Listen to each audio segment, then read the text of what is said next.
What does to be saved mean? Part 1. To be saved is to be called out of darkness into light. This was exactly what Messiah did when God sent him, to call out the faithful from out of rebellious Israel.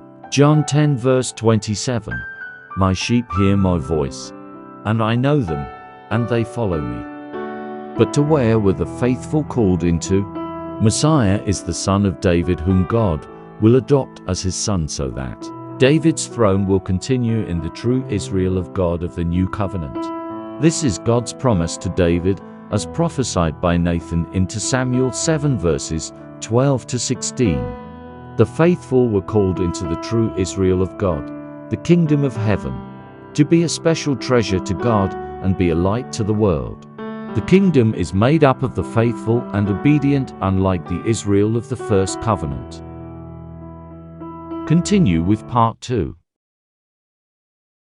Part 2. For 3.5 years, Messiah witnessed to Israel and proclaimed the kingdom of heaven. And after he ascended to heaven, the apostles witnessed to Israel for the next 3.5 years. And with that, the final week 7 years of Daniel's prophecy was completed. At the same time, the calling of the faithful was also finished.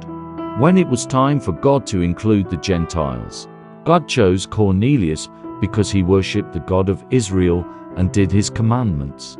Reference: Acts 10 verses 1 to 3.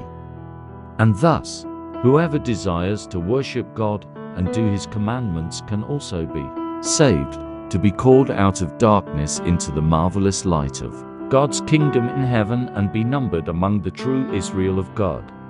To be saved is not about going to heaven when you die. It is a call to obedience and righteousness in this lifetime, and at the end, eternal life.